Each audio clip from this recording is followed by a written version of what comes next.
orang tak marah. Marilah i'tikaf, orang tak marah. Tapi kalau sudah cerita nahi mungkar, maka banyak orang yang tersinggung. Saya tak pernah mempedulikan orang tersinggung atau tak tersinggung. Kenapa? Karena tanggung jawab di hadapan Allah nanti diantaranya adalah lisan, lidah. Sudahkah kau sampaikan Abdul Somad? Maka insya Allah saya bisa menjawab. Apakah jamaah melaksanakannya? Insya Allah. Ikut yang pertama, innamal khamru. Habis 20 menit. Ambo sampaikan 60 menit sesuai dengan hilang botol yang minum 60 menit, 6 lagi militer. Sampai jam 10. Sesudah itu beko awak jawab pertanyaan-pertanyaan yang telah diseleksi. Sebab pertanyaan-pertanyaan yang tidak penting, mohon maaf, beko bau, beko dijawab di Pekanbaru, dibuatkan videonya insyaallah. Ya ayyuhalladzina amanu innamal khamru. Yang kedua, wal maisir. Aku akan mengurus surat izin ke Maroko, boleh ke kantor camat. Tidak mengurus surat rekomendasi itu tertulis di dadonya maisir. Maisir itu judi. Innamal khamru wal maisir, judi. Dulu orang main judi main gaple. Dulu orang main judi main kartu truf. Kini main judi di dalam kamar sendirian, pintu berkunci, di dalam rumah kamarnya dikunci, bisa main judi. Makin canggih dunia itu. Namanya judi online. Berapa banyak korban judi online? Tiba-tiba datang tagihan ke rumah, meminta tagihan bank. Rupanya bank rekening sudah dijebol oleh anak gara-gara tahu password. Suami, istri gara-gara judi.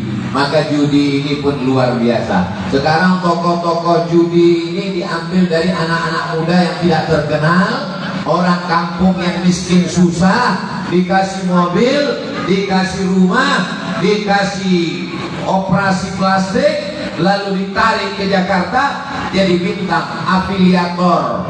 Afiliator menjadi bintang iklan. Dia tidak ambil artis, karena kalau artis diambil orang, itu kan memanglah artis, memanglah kayo, memang tidak terkenal sama sekali. Akhirnya tiba-tiba viral gara-gara jam tangan harga 2 miliar, gara-gara mobil harga 15 miliar, berfoto dimasukkan ke Instagram. Begitu tertangkap, barulah orang tahu rupanya mobil itu pun cuma foto aja di dialer. Uang orang inilah yang diambil menjadi korban. Ini macam-macam bentuk judi. Ada modelnya namanya investasi bodong. Jadi diambil duit bapak 1 juta, investasi 1 juta, sebulan anda akan dapat 100.000. Masuk 10 juta, dapat untung 1 juta. Oh, semua tertarik, bercerita ke kawan-kawan. Padahal itu sebenarnya tidak ada investasinya, tidak ada usahanya. Duit itu saja yang diputar-putarnya, lalu duit kita itu diambilnya, duit yang sedikit diambilnya, diberikannya kemari, sampai sudah banyak, setahun, 2 tahun, dia pun menghilang. Akhirnya hilang, entah pergi kemana. Dia pun operasi plastik, merubah wajahnya, dikatakan sudah hilang, dikatakan sudah meninggal, tapi sebenarnya duit itu masih ada. Ini tidak terjadi hanya di tempat kita saja. Ratu Bitcoin yang ada di Amerika menggelapkan uang. Doktor dalam bidang ilmu ekonomi ternyata juga memainkan judi internasional. Nah, jadi kalau sampai kita terpengaruh dengan ini, alhamdulillah beberapa sudah ditangkap, tapi judi ini tetap main di handphone kita masing-masing. Mudah-mudahan anak-anak kita terselamat dari judi ini, insya Allah. Yang main judi ini orang yang punya duit dan punya handphone. Tapi zaman sekarang siapa yang tak punya handphone? Hari ini tak punya handphone, apa kata dunia? Akhirnya dia main judi di rumahnya sendiri, akhirnya dijual, apartemen dijual, mobil dijual, mengutang ke tetangga gara-gara judi. Yang namanya judi ini dari dulu sampai sekarang memang ada setannya. Sekali untung mau 2 kali, 3 kali untung mau 4 kali, sekali rugi mau balas dendam. Akhirnya hilanglah semua kehormatan dan harga diri. karena ini bagian dari perbuatan setan. Judi dari sejak zaman Nabi Muhammad SAW, mereka mengatakan ini kan sekedar permainan saja, tapi sebenarnya di balik itu adalah ada kerugian yang luar biasa. Makanya disebutkan secara teks di dalam surat Al-Maidah ayat 90. Salat Isya 4 rakaat, 2 rakaat jahar, 2 rakaat sir. Tidak ada disebut dalam Quran. Cukup disebut aqimis salat tadi dulu kisyamsi ila ghasaqil laili wa qur'anal fajr. Salat subuh 2 rakaat pakai kunut, tak ada disebut dalam Al-Quran. Cukup secara umum saja. Wa aqimus salat, aqimis salat li dzikri. Tapi tentang masalah judi ini disebutkan secara detail dalam Al-Quran. Innamal khamru wal maisir. Orang kalau dalam otaknya mau berjudi, apapun bisa dijudikan. Suatu ketika saya berjalan dengan kawan saya, rambutnya panjang, laki-laki. Tiba-tiba sesudah kami berjalan, datang orang mengejar kami dari belakang. Datang orang mengejar dari belakang. Sesudah itu dia pun mengatakan, betul kan? Yang di sebelah ini laki-laki. Rupanya mereka berdua bertaruh, apakah yang di sebelah Abdul Somad ini laki-laki atau perempuan.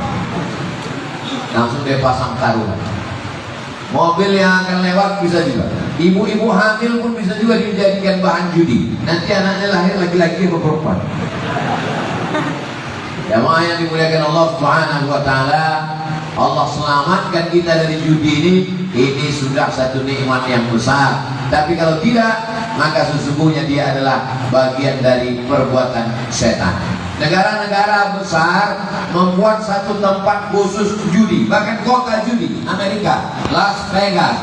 Di Malaysia ada satu bukit tempat di atas Genting Highland, tapi ketat, orang Islam tidak dibenarkan. Bapak Ibu yang dimuliakan Allah Subhanahu wa taala, karena mereka menganggap ini bagian dari devisa negara, ada pajaknya. Tapi kita sebagai orang beriman, uang yang banyak kalau tidak ada barokahnya, maka itu yang disebut dengan duit hantu dimakan tuyul.